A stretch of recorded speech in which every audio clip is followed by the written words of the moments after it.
Thank you so much for joining us today on Connect and Collaborate, where we come together each day to introduce you to our network of business and community leaders and to discuss important issues that impact business in Colorado and the region. I'm Tammy Schaefer, your on-air producer, and today we're connecting with Denver Institute for Faith and Work. I'm happy to have Jeff Hannen, Executive Director here, and Joanna Meyer, Director of Events and Sponsorships. Thank you both for joining us today. Thanks for having us. Pleasure to be here. And I know you've got a great event coming up, and it's, is it February 1st? Business for the common good. Perfect. So tell us a little bit about what your event is about, and really drawing in business leaders, people working in business, and having some great conversations. Yeah, so at Denver Institute, we're passionate about helping people understand how their daily work is part of God's broader mission in the world. We believe that the gospel of Jesus Christ touches individual lives, but it also flows out through all of creation. We're all part of God's work of making things new. And often business leaders don't realize how significant their daily work in the office and in being entrepreneurial, launching new businesses, is part of what God's doing in the world. And so at this event, we'll have probably 150 to 200 business leaders from across Colorado who come together to really think about how there can be a broader purpose in business. And so we'll be addressing themes like, what's the future of Colorado's economy? Talking to some of a bipartisan conversation with political leaders. Wonderful. About what we're looking at in the coming years. We'll also be looking at how do we create a workplace where men and women thrive? How can investing be used for kingdom impact? And then some issues of calling and what's a vision for how business can have a broader impact. So it's a really fun conversation, very diverse topics, and also very relevant to what people are doing every day. And registration is still open for this event. You can go to denverinstitute.org/events and sign up for that. What's your audience like?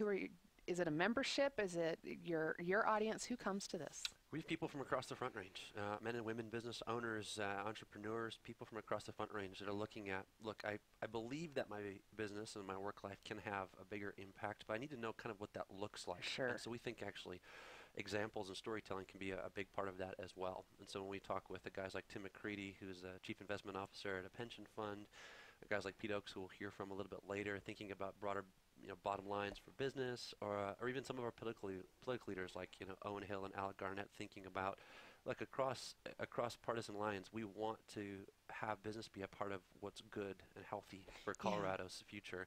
So let's take a look at the shape of that. What are the challenges and what are the good things? And so we just have people, it's really a fun cross section of people that are curious, that have kind of an inkling that their work should and oftentimes can be more meaningful than simply a paycheck. And we kind of lean into what that looks like. Wonderful. And so Joanna mentioned looking at discussions on the economy. You mentioned the future of Colorado's economy. So you have, as you mentioned, Owen Hill and Alec Garnett joining you for that discussion. And then looking at building a workplace where both men and women thrive. And we were going to discuss that a little more in depth in this half hour. Also, what else with investing? How do you... What's the perspective there in good business and healthy communities? Money's more than an income, huh? Yeah, often our listeners may have thought about the idea of investing and avoiding putting their money into bad things. Like sometimes we'll refer to things like as sin stocks, where you say, okay, I'm not going to invest in certain things that are bad. Don't want your money going toward that. Yeah.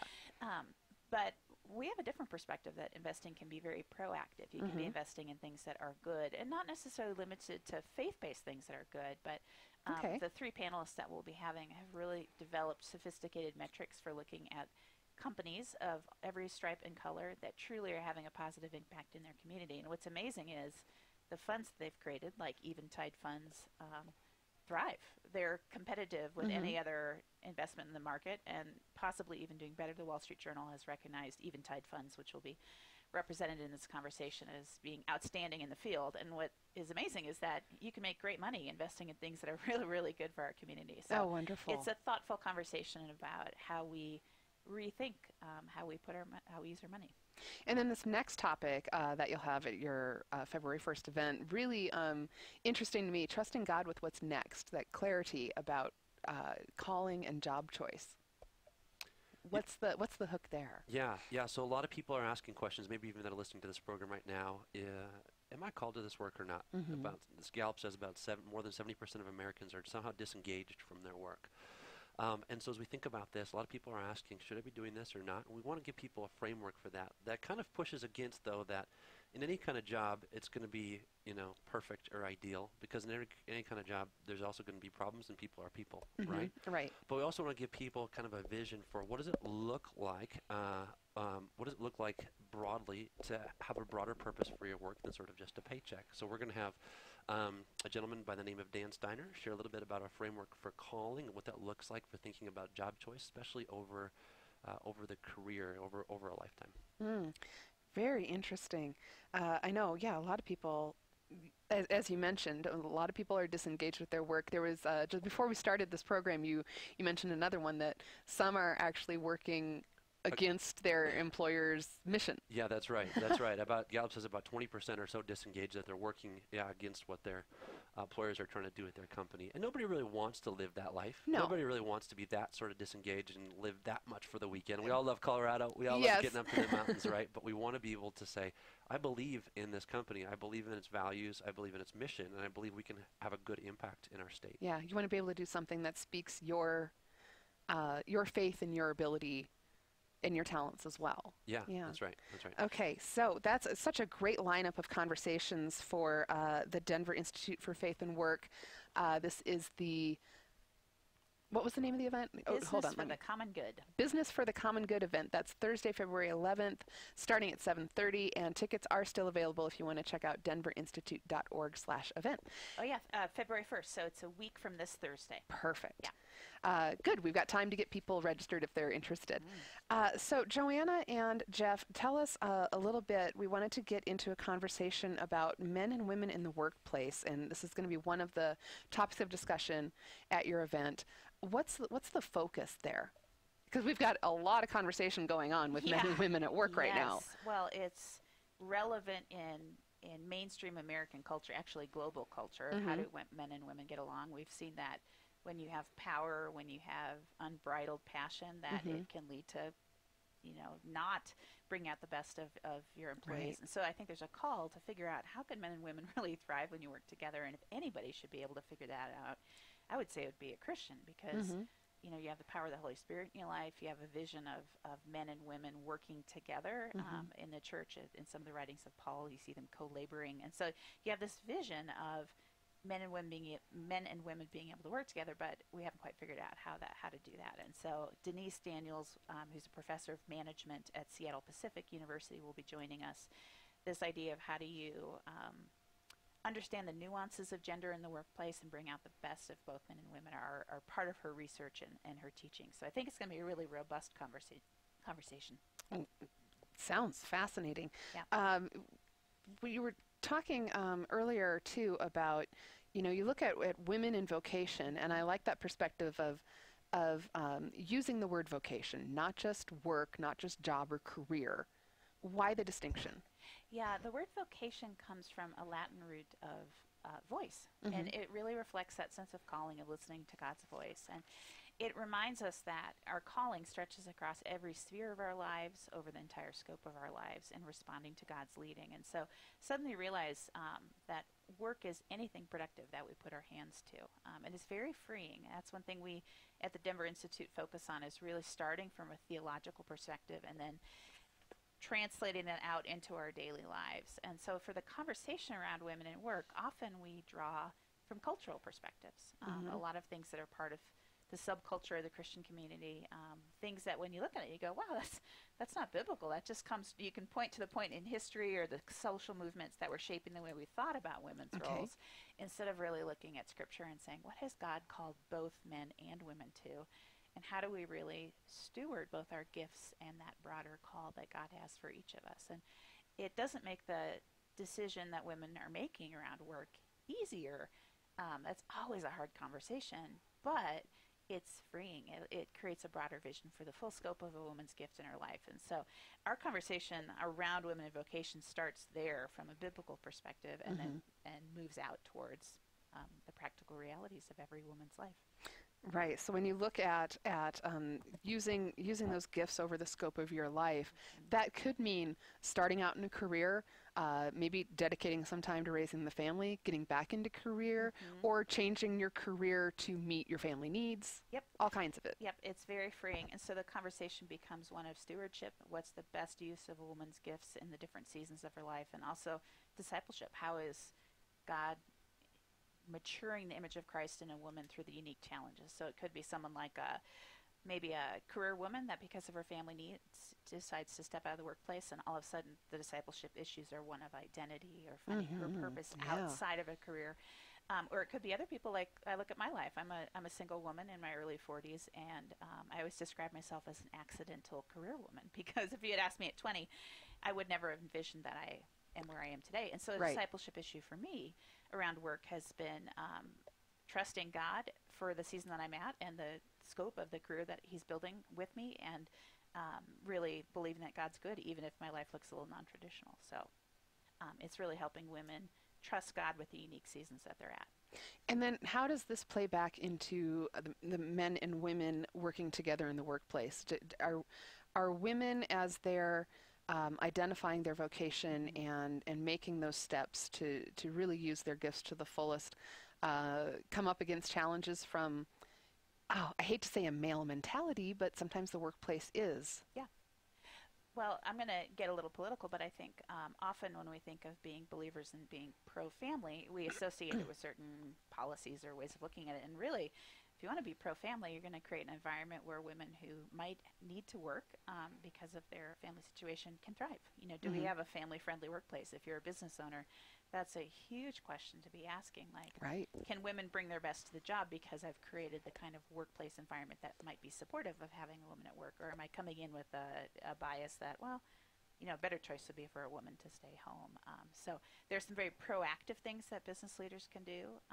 There are also some things of wanting to be sensitive to honoring the unique dynamics. You know, the Me Too conversation has reminded us that there can definitely be some risks and some tensions there, but how do we handle that in a proactive and positive way so that we're bringing out the best of both men and women? And that's something I've enjoyed working with Jeff, my boss who's sitting here to my left, is that we've had some ongoing conversations about how do you honor a marriage, how do you protect the sanctity of what that is, and also how do you have great working relationships with colleagues. And I've seen you grow and adapt how you handle the women in our network in a way that's really positive, so that you're connecting with women but in a way that's appropriate. And yeah, I don't know if you would like to share a little bit more about that, Jeff. Yeah, I think culturally speaking, we're in a really tough place right now. I think we're in a really tough place with all the sexual harassment that we see, and from Harvey Weinstein on down, right? It's in a really difficult place, and so people are looking at what is just a good relationship of looking at men and women as peers that are contributing to the mission of this, and you don't first make an assumption about somebody that almost dehumanizes or takes away their dignity, as we would say inside the Christian community, as image bearers or somebody who reflects God's image. So as we think about that, I think in our context, even at Denver Institute, but even more broadly, figuring out people all have distinctive gifting and value. And we need to figure out what are workplace kind of rhythms that really affirm that, and figure out ways to both champion our uniqueness in kind of some unique ways. You know, something that surprised me about this conversation as it's unfolded with the Me Too and the Harvey Weinstein, and that when someone is accused of this who's somebody that everybody admires, they're just so shocked. Yeah. But at the same time, how do I want to say that? We see that you know, that idea of power and having influence over another person's career, if your eyes aren't on that right path, can really stray. And when I think about, I think it was sometime last year, Vice President Pence had said that he won't have meetings with a woman without his wife, you know, like a dinner meeting, without his wife present, and he was mocked for that. And then later, all this other comes out with Harvey Weinstein and with Matt Lauer, and it's like, well, see, yes, here Pence is respecting his wife and his marriage, and it's laughable for some reason, but not doing that can lead to the other. Yep, and you see the two extremes. You see someone who's avoiding danger at all costs, but Right. that means that there can be a separation. You're not getting the best of men and women collaborating, maybe in the Sure. Mike Pence model. And on Right. the other extreme, you have abuses. And so part of this conversation is figuring out what does a healthy interaction Perfect. look like. And Yeah. also you think like, well, goodness, like God has put the power of the Holy Spirit in our lives that should energize and bring out the best in men and women acting together in the workplace. And how do we do that? So it's a rich conversation, but it's a really challenging one. And I would like to think that someone who is a person of faith in the workplace could be a model of Yes. wonderful relationships between men and women. But I do think we bring a few cultural hangups into that interaction. So Well, there are a how lot do of we- cultural hangups. Yeah, how do we move past that? So. Right. Right. What other challenges can you identify in the workplace there? Yeah, I think one of the biggest challenges as I've been interacting with women recently is a feeling of isolation. Specifically for women of faith, one of the highlights for me of working for Denver Institute is we get to know some women that I describe as heroes, personal heroes, because of the unique vision that they have for using their gifts in the workforce. But it's astonishing how isolated that they can feel. In fact, I was asking some friends that I consider those heroes, and I said, who else do you know? Who can you introduce me to? And they all said, really, I don't know anybody else like me. I feel very alone. They might feel alone because there aren't other women like that, or also even in their communities of faith, they're kind of treated like outliers. They've chosen to make a career a big part of their lives, and so they aren't always welcomed in the conversation at church. And so I think that's a huge issue, is figuring out how do we celebrate the gifts of women outside the home. And that doesn't mean in any way that we have to diminish the gifts and the service of women inside the home, but it's painting a very broad picture of how God calls women and really empowering that. And so it's been fun to be part of that conversation, but we're still struggling with some of the long-term cultural effects of not celebrating the vocational gifts of women. Right, right. And I like that idea that it goes over your lifetime.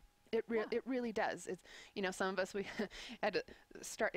You mentioned with your career, maybe didn't expect to be a career when we start out thinking we're going to have a family and marriage and family and raise kids, but then, well, I'm going to have a job until that happens, and then if it doesn't happen, woo, you're a career woman.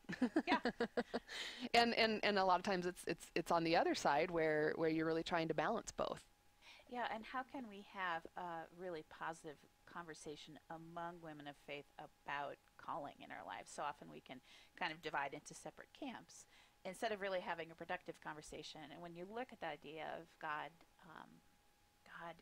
calling women to be his image bearers, that the call to join him, the stewardship and development of all of creation, it applies to men and women equally. Suddenly you say, oh, it's not an either or situation. Will I work or will I not? It's a question of how will I work, and how can we have productive conversations with a variety of women and choices that they've made. And I think we need more examples of what that looks like. Well, and you make a good point about camps, because we do see that now. I think in particular with social media, that everybody's divided into this camp. It's like the women who work outside of the home and the women who work in the home, and everybody's kind of divided up and say, well, you're doing it right, or I'm doing it right, or who's wrong? One of us has to be wrong, and that's not necessarily so. No, it's that question of stewardship. Like, yeah, wonderful. What is God uniquely calling you to?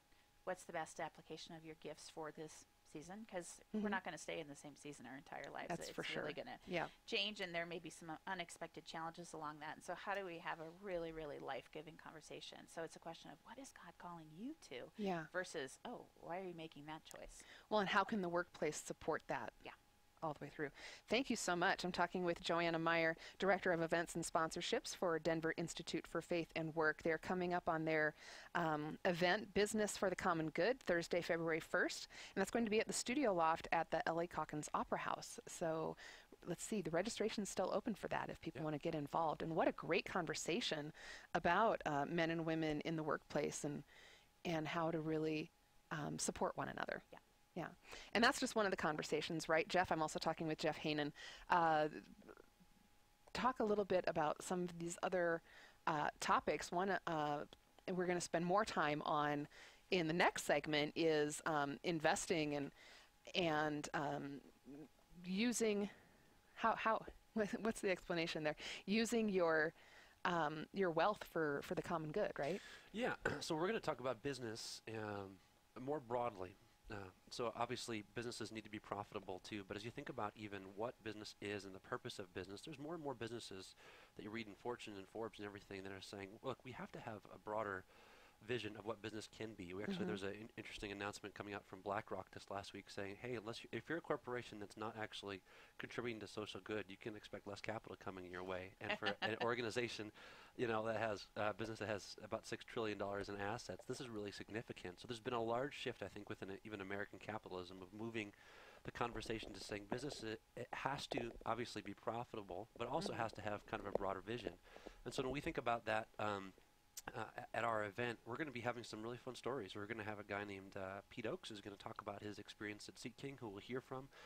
We'll have a guy named John Marsh who, through the Marsh Collective, he has really rebuilt a little town called Opelika, Alabama. And what he does is real estate investing. He rebuilds buildings and puts businesses in them. And as you take a look at Opelika, Alabama, that town has been really influenced by his work. And so people, I think broadly, and especially millennials, I think, I mean, the largest generation in American history now, larger than the boomers, millennials, are looking for not only, I think, a comfortable job, but kind of a deeper purpose. And so the different areas of this, we'll even talk about this with our impact investing. What are the environmental, what are the environmental impact of our business? What is the social? What does it mean to provide good jobs for people that need them in our community, right? What does this mean? Everything from the key issues of our day, which we'll talk about, or of our state right now, which we'll talk about at our opening panel, and everything from affordable housing to investing in rural Colorado, which Governor Hickenlooper talked about in the State of the State address last week. And so we're going to have a lot of those conversations, and we're going to have a lot of practical, what is it going to look like in your context to say, wow, I can have a big impact on our state through my wealth creation abilities. Wow, such great perspectives, and I think people, whether they realize it or not, are thinking that it's one thing to, create a business or create wealth or what have you, but if you're not doing something greater with it, what are you truly achieving? Right. Right. Yeah, and I think an important clarification too is that one of the big disservices we've done for people that have business gifts is that we've treated their job like the benefit of this is that you can give the money that you earn to Right. religious causes, and what we're really talking about is something different. We're talking about that the business itself has impact in the community. Like one of the theme verses for this event is Amos 5:15, which says, "Hate evil and love good, then work it out in the public square." And it's the idea that the good work of God through the gospel works itself out in public. It's about what does it look like to have a public faith through the way you shape your business or the way that you're choosing to address areas of brokenness or strain in our community. And so it's a different vision for how God can use the gifts of business professionals. That's wonderful. Again, we're talking with Jeff Hannen and Joanna Meyer from Denver Institute for Faith and Work about their upcoming event, Business for the Common Good. And everyone's invited, right? You register at denverinstitute.org/events.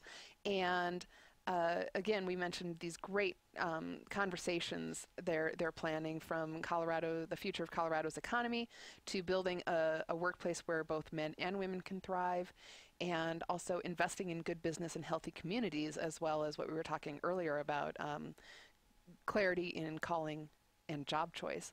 All wonderful topics.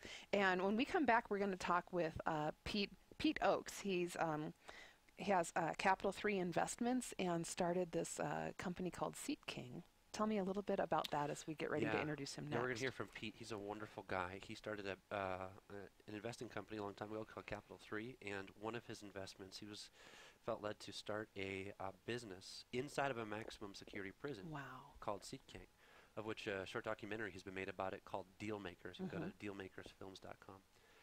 And Pete's story of seeing the power of business to transform literally men in a maximum security prison is pretty interesting. And then even the underlying wealth creation philosophy that has driven his investing to be really profitable, but he also sees several different bottom lines for his business as well. So we'll hear from Pete in a few moments. So. Wonderful. Thank you so much. Again, we're talking with Denver Institute for Faith and Work. Jeff Hannen is the executive director, and Joanna Meyer is director of events and sponsorships. Their event is coming up February 1st. You can register at denverinstitute.org/events. Stay with us. We'll be back with Pete Ochs for a great conversation as well. Thanks so much for staying with us today here on Connect and Collaborate. I'm Tammy Schaefer, your on-air producer, and today we're connecting with the Denver Institute for Faith and Work. I'm talking with Jeff Hannen, Executive Director. Jeff, thanks so much for joining us, and we're glad to have the opportunity to help promote your upcoming event. February 1st, it's the Business for the Common Good, and you've got some great conversations planned. Yeah, we're really looking forward to it. Yeah. And one of those conversations will be with Pete Ochs, right? We've got Pete joining us on the line here from Capital 3 Investments. And Jeff, would you tell us a little bit more about Pete? Yeah, sure. So we got connected a while back through our friend T.C. Johnstone. T.C. Johnstone is a filmmaker in Boulder, and he decided to highlight several of his friends, but particularly for this first one, a gentleman named Pete Ochs, who we have on the phone today, about a business that he created called Seat King, which is inside a maximum security prison. So, Pete, we're looking forward to hearing from you today. Jeff, thank you. Great to be on board with you here. So, tell us a little bit about Capital 3 Investments. What do you invest in, and where did you get that name from? Yes. So I came out of the commercial banking industry. I spent 8 years doing that right out of college. And I grew up as a farm kid, so I had an entrepreneurial itch. So I wanted to start my own business. So I thought, well, I'll move from commercial banking to investment banking. So at the age of 30, I started my own investment banking company. And at that point in time, I called it Ochs and Associates. And I think the only associate I had was my dog, but nobody else knew that. And so over the years, we grew and thrived and did well. But 10 years later, I came to the realization that I'd been financially successful but not very satisfied. And so at that point in time, with some probably severe introspection on my life, I really came to the conclusion that I needed to do business differently. And instead of just creating financial capital, we also needed to create a social and spiritual capital. And so at that point in time, we changed the name of the company to Capital 3, representing the creation of economic, social, and spiritual capital. So today we own a number of companies. We have several manufacturing companies. We are involved in an alternative energy company. And then we're also involved in private education, which is really a nonprofit venture, but we're fairly involved with it. So that's where we are and what we're doing today. Could you define economic, spiritual, and social capital? What are those three different capitals, and what does that practically mean? Yes. Yeah, great question. So let's back up for just a minute and talk about capital. I think there's really three words that go with that. One is poverty, one is wealth, and one is capital. And poverty we just define as not enough. We define wealth as enough, and we define capital as investable wealth. You may have lots of money, a very nice house, very expensive cars, and that is wealth. But when you take that wealth and invest it in something, it becomes capital, okay? So we think that flourishing is really one of the key things that a business should do. And we define flourishing as having enough monetary possessions, physical possessions, food, clothing, shelter, and a little walking around cash. We call that economic capital. We think that's one of the things you need to flourish in life. There are two other things. One is relationships, and we really call that social capital. In one sense, it's all the things that money can't buy. And then the third thing we think you need is a moral code. We need a rule of law. What is right? What is wrong? If you really look at Genesis 2:15 through 19, this is after creation, after God created man. It said this is what God said. One, I'm going to put man in the garden to work.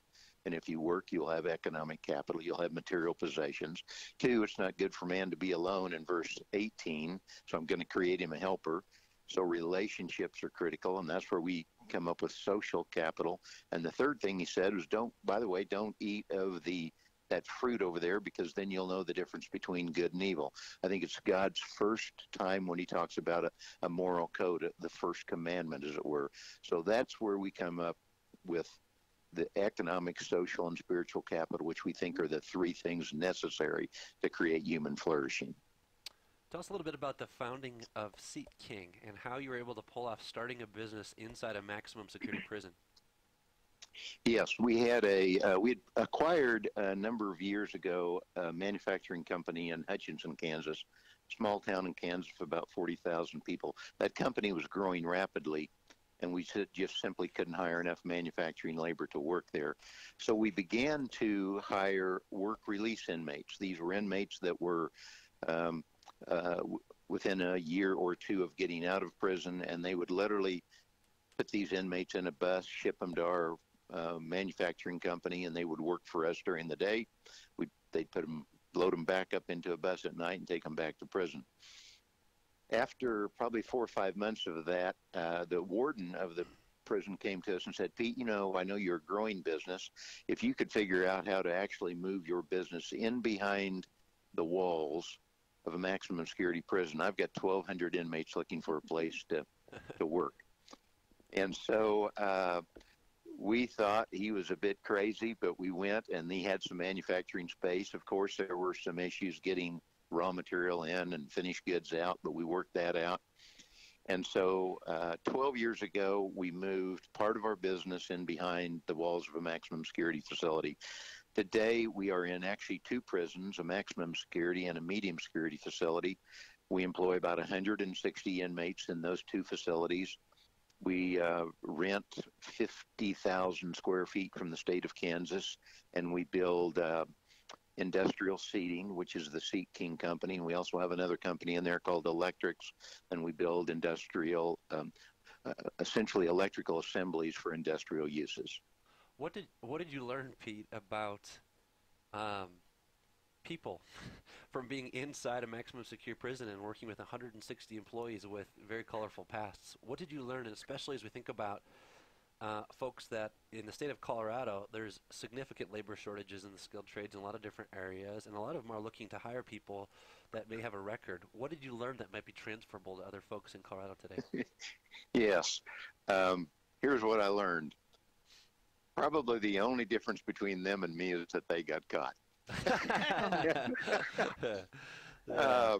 I'm being a bit facetious there, but if I were honest with you, we went into the prison because I needed a supply of labor.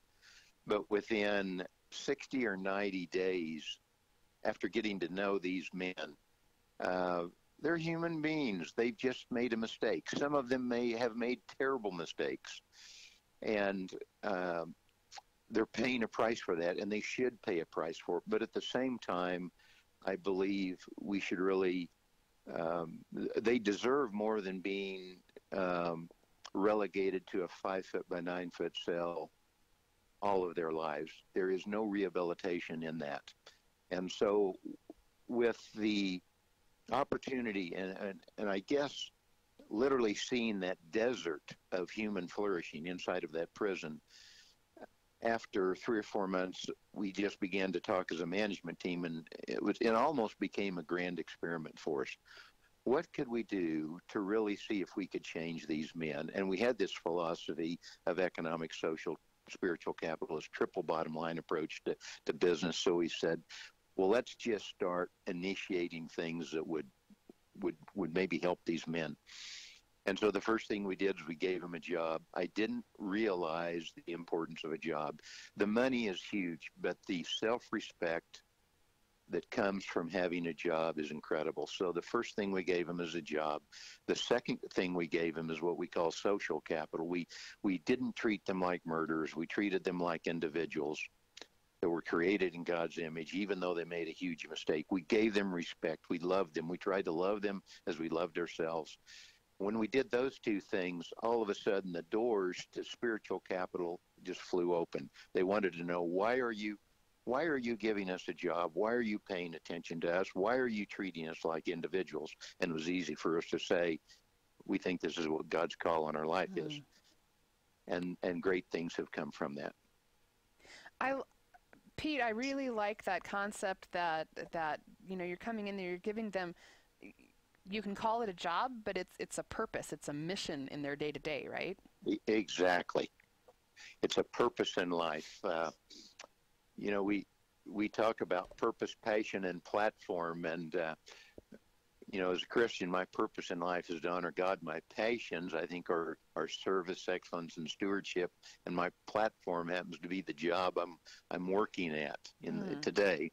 And when we give people purpose, all of a sudden their passions begin to change. They become, instead of self-centered passions, they become other-centered, other people-centered passions, and then they get in there and work. And it's just been an amazing transformation to watch these men change economically, socially, and spiritually, and the impact that they've had on their fellow inmates and on their families and on society is amazing. Can you give us an example of that change that you've been able to see in a person, in one of these inmates? Yes. So actually, in this documentary, there are a couple of inmates that have been highlighted, and TC's done a great job of just chronicling their story. But I'll talk about Louis Gutierrez, who is on the documentary. Louis murdered a young man when he was 17 years old. He'd been in, he was 37, I think. He'd been in 20 years when I got to know Louis. Louis came to work for us, and he really had no purpose in life. But then as we began to invest in him, it was amazing to see how he became joyful about life. He started to have a purpose in life. And he came up for parole. I went and I was a proponent for his parole. His parole did not happen that particular time. I told Louis, I said, Louis, God's not done with you yet, and you need to stay in here and work a little harder. He went through a downtime. He got in some additional trouble, but he came back out of that. He's a tremendous artist. And so he began to work on his passion in life, which was artwork. Long story short, Louis has gotten out. He's now has a successful career as an artist and a tattoo artist. He's making a very good living. He's married. He's got great relationship with his family. And it's just, I think, because we've come along beside of him. I can tell you that the recidivism rates, the rates that men re-enter prison, are about 65% in the country. They're about 35% in the state of Kansas. And they are less than 10% of people go through our program and have a job and come out with some skills and with some money saved up and with good relationships with families and others. Well, it sounds like it's the difference between being hopeless in prison and having some hope for a changed life should they be able to get out, right? Yes. Hope is, we have this little saying in our business: leaders bring vision, hope, and courage to a coordinated effort. And about 5 years ago, I just literally stood up before the inmates who were working for us at that point in time, and I said, guys, here's my vision for this. I want this to be the best prison in the United States of America. And if we're going to have the best prison, the way we have the best prison, if you guys are the best inmates. And they literally laughed out loud at me during that little talk that I had with them, but we just hung in there with them, and we began to do things with them. We began to have character classes. We began to have leadership classes. We began to have personal finance and fathering classes. And all of a sudden, they started to grow as individuals, and they felt that. And then when they bought into that vision, that vision became in their head. Then all of a sudden, their heart started to believe that they could really be contributing members of society. And when that happened, Katie barred the door. Pete, one more question for you. So you speak a lot on sort of this broader vision for the purpose of business, and you see different entrepreneurs and business leaders throughout the U.S. Who's doing it really well? And people that are listening even to this program, what would you say to them to say, you could think more broadly about the purpose of business, and this is what you could do? Yes. Jeff, I think we are just so mesmerized with materialism in our country, and if we go back just a minute to economic, social, and spiritual capital, I really believe that the primary purpose of business is to create economic capital, okay? And I really believe the primary purpose of the church is to provide spiritual guidance, spiritual capital. And I really believe the primary purpose of the family is to create the social capital piece. We have a fourth institution that we're all living under, and that's the government. Well, the family, the business, and the church should be the providers of economic, social, spiritual capital. Government should be the protector. And I think as business people, we have to understand that, yes, creating economic wealth is probably our primary role in life. But right coming in behind that is this greater thought, this greater picture. We have employees who spend 8 hours a day with us. What are we doing to make sure they're the best people? And when we do that, it's amazing. Your economic profits will increase, okay? And at the same time, I think we just have a mandate to lead the way spiritually. And I'm not saying we pound this into them. It's not a quid pro quo to be a Christian in our business. You do have to serve and be excellent and be a good steward, but you don't have to honor God the way I honor God. But we are constantly talking about spiritual capital as the moral code, as the character of the person. And I just think we have a much greater calling. You know, conventional wisdom, everyone from Adam Smith to Milton Friedman says the primary purpose of business is to maximize shareholder value. Now, far be it from a Kansas farm kid to disagree with Milton Friedman, but I think it's greater than that. It's not only creating economic, but also social and spiritual capital. And as business leaders, we can do that in our businesses if we just begin to get a little bit of creativity and innovation in the way we think about that. And you know, Pete, when we gather on February 1st at Business for the Common Good at the Denver Center for Performing Arts, we're also going to talk about that from an investing side.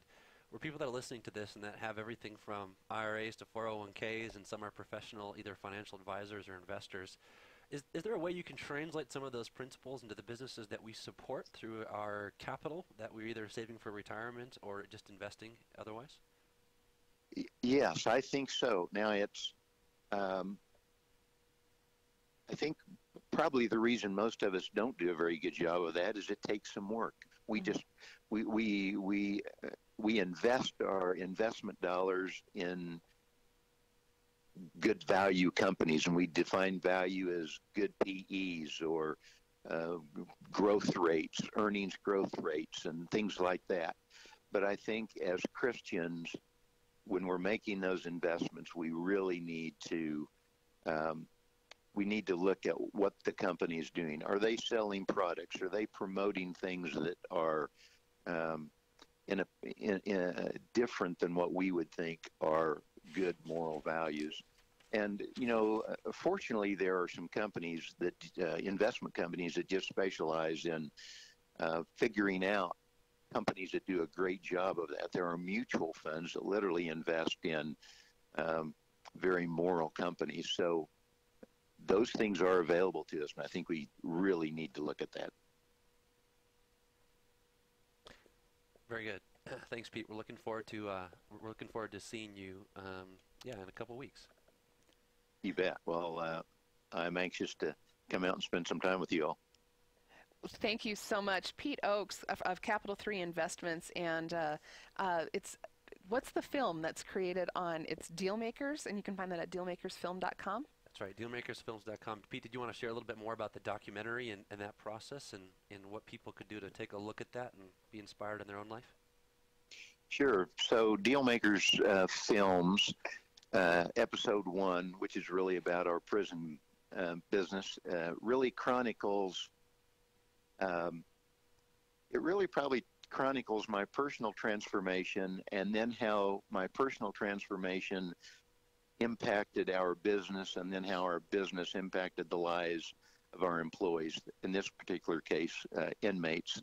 And so when TC did this film, I thought it was going to come out much differently, and it became, it was a documentary that came out and was much more personal than I thought it was going to be. And so that was a bit humbling, but it is, I think it really turned out the way it should, and it shows the impact that we can have on not only our businesses, but on the people that are in those businesses. And it just talks about a few things that we as business people can do to make that impact happen. Yeah, let me just add to that, there'll be a screening of that film that evening, February 1st, in Boulder as well. We can get you more information about that at denverinstitute.org if you're interested, but there'll be a screening of Dealmakers in downtown Boulder. Oh, that's fantastic. Well, I may have to find my way. Well, and I might mention that Louis Gutierrez, the inmate that I was telling you about, will be at that screening in person, so it'll be fun to come and ask him some questions. Oh, that's fantastic. Thank you so much, Pete Ochs, for sharing your story and for all the great work you do. Well, you're welcome. I'm anxious to come to Denver and be with you all. What an incredible story, and I'm so impressed by the ways he was able to adapt, and not only first bringing the prisoners kind of on the release program to work, and then figuring out how to implement this entire business inside not just one prison but two. Yeah, Pete's really interesting. It took some creativity to obviously build a business inside a maximum security prison, but for him to take a look at business as a place of creating economic capital, social capital, which a lot of people in America struggle with. They don't have as much social capital as others, as well as spiritual capital in the sense of living out this moral code. It's a really unique example that more people are thinking about, I think, business in terms of what are the broader impact that we can have, and Pete's a great example. He's done it really well. Yes, and I think that is a great example of what we mentioned in the earlier segment of, it's not just when you have wealth, when you have, fortune or good fortune, I should say, that you're just supposed to give your money to great causes. Pete Ochs is a great example of it's not just giving your money to great causes. Yeah. It's really putting it out there to make a difference. And yeah. And for Pete, it's both. He's been involved with an organization called Generous Giving, and he's a very generous guy, too, but the generosity has really worked its way into the fabric of his day-to-day work. And really impacting the lives of others in that way. The lives of others. Even just in those two businesses in the prisons, it's 160 employees, and so there's a great opportunity that business leaders have to say, how can we have a positive impact on all of the relationships, all the customers, all the employees that we have? Well, and you mentioned 160 employees, but imagine how many lives it branches out to. That's right. Incredible. Family, putting communities back together. So business can just be that. It can be an incredible tool to create value and to bring about the common good in our city. Jeff Hannen, tell us a little bit more as we're wrapping up this program, but we want to talk about your program coming up Thursday, February 1st. It's the Business for the Common Good with Denver Institute for Faith and Work. There's still registration opportunities available. There is at denverinstitute.org/events, and it's just a half-day event for folks that are involved in business in our city that want to take a look at what is the broader purpose for business. And we're going to be talking about relationships, men and women in the workplace. We're going to be talking about impact investing, and what is right is also what's smart, with some of our friends from everywhere from Boston to Australia. We're going to be talking about job choice and calling. We're going to be talking with Pete. We're having our friend John Marsh from Alabama, who's going to be in town, talking about how he put together and really started to rebuild Opelika, Alabama. And we're going to have two state congressmen, Alec Garnett and Owen Hill, talking about the future of Colorado's economy and how, in all the different ways in which we can influence business, how can we really bring about a healthy economy, not only for ourselves, but for the sake of our kids and those who will come after as well.